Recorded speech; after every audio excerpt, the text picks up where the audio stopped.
A história da literatura. A história da literatura é a disciplina que estuda a evolução da literatura, seja em prosa ou poesia, por meio dos movimentos literários e das relações entre a história e a literatura. A literatura também estuda os movimentos literários, artistas e obras de uma determinada época com características gerais de estilos e temáticas e a sua sucessão ao longo do tempo. Quando e como surgiu? A literatura surgiu nos primórdios da humanidade, quando o homem ainda desconhecia a escrita e vivia em tribos nômades, à margem das forças naturais que ele tentava entender através dos primeiros cultos. Qual o conceito da literatura? Literatura é uma palavra com origem no termo em latim litera, que significa letra. A literatura remete para um conjunto de habilidades de ler e escrever de forma correta. Existem diversas definições e tipos de literatura. Pode ser uma arte, uma profissão ou um conjunto de produção e etc. Onde teve início? Desenvolveu-se nas principais cidades da Mesopotâmia, Uruk, Nippur e Ur. O que é considerado literatura brasileira? A literatura brasileira, considerando seu desenvolvimento baseado na língua portuguesa, faz parte do espectro cultural lusófono, sendo um desdobramento da literatura em língua portuguesa. Qual é a importância da literatura na educação? Por meio da literatura, o aluno pode trabalhar sua individualidade e compreender melhor seus sentimentos, além de entender seu espaço na sociedade, formar opiniões críticas e refletir sobre a realidade do mundo e sociedade. A literatura na República Brasileira. A literatura brasileira tem desenvolvimento a partir dos textos descritivos de viajantes sobre a terra recém-descoberta. A história da literatura brasileira está dividida desde o período de descoberta em 1500 até a independência em 1822. Quais são as partes da literatura? No Brasil, dividimos os movimentos literários em duas grandes eras: era colonial, quinhentismo, barroco e arcadismo, e era nacional, romantismo, realismo, naturalismo, parnassianismo, simbolismo, modernismo, concretismo e literatura contemporânea.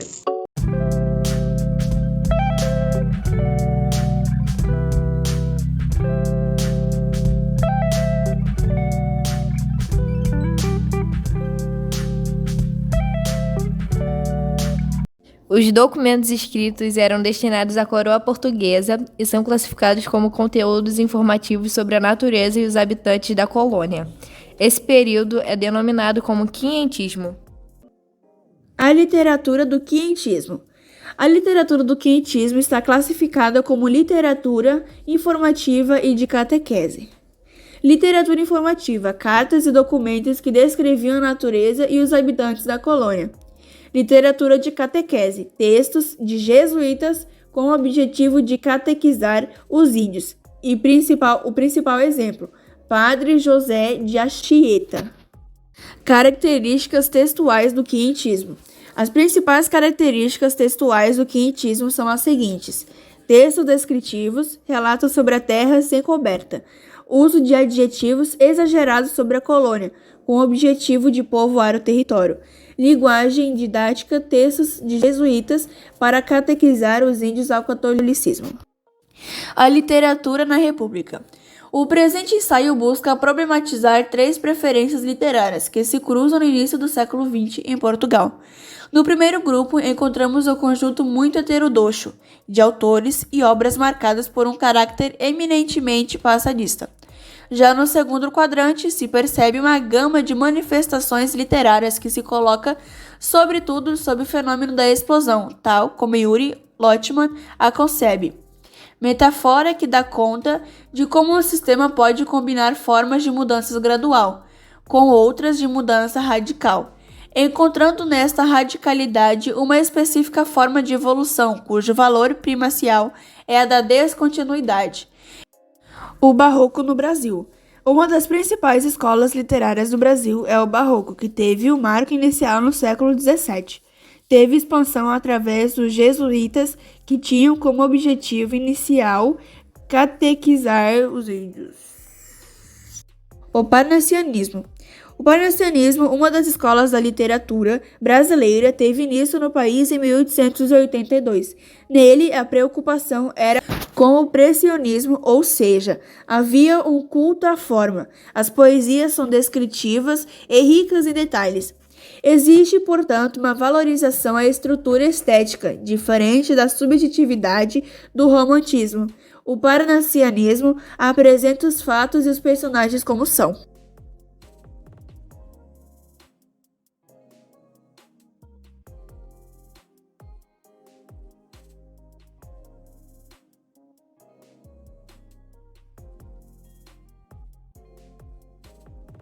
História das artes plásticas. As artes plásticas surgiram na pré-história. Existem diversos exemplos de pintura rupestre em cavernas. Até os dias atuais há sempre uma necessidade de expressões artísticas utilizando novos meios. É nas artes plásticas que encontramos o uso de novos meios para criação, invenção e apreciação estética.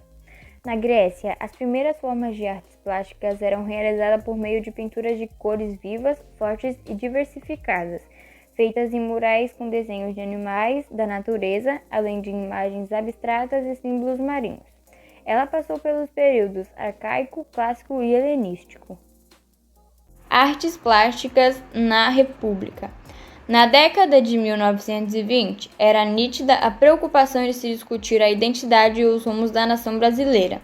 Todos tinham algo a dizer: políticos, militares, empresários, trabalhadores, médicos, educadores, mas também artistas e intelectuais. Como deveria ser o Brasil moderno? Através da literatura, das artes plásticas, da música e mesmo de manifesto, os artistas e intelectuais modernistas buscaram compreender a cultura brasileira e sintonizá-la como um contexto internacional. Artes plásticas na pré-história. A arte rupestre pode ser considerada uma das primeiras formas da arte na pré-história. As obras desse período paleolítico se caracterizaram basicamente por imagens realizadas em paredes de cavernas e que retratavam os hábitos da época, como a caça, além da representação de animais com bisões, cavalos e rinocerontes. História das artes plásticas. Assim, o Brasil começa a contar sua história de artes plásticas, uma história que na verdade começa em 1816, quando no dia 6 de abril chegava no porto do Rio de Janeiro o navio americano Calf, trazendo a chamada Missão Francesa, chefiada por Joaquim Le Breton e composta por um grupo de artistas plásticos. Qual é a importância das artes plásticas? Por isso, o ensino das artes plásticas é um meio importante que os alunos possam compreender a si mesmo e aos outros, para a compreensão da sua própria realidade, na expressão dos seus sentimentos, emoções e desejos. As modas dos habitantes de Paris eram abraçadas por elites. Nesse sentido, a europeização teve grande influência para a produção literária. A pintura e a música ganharam espaço entre o pequeno universo de pessoas instruídas no Brasil.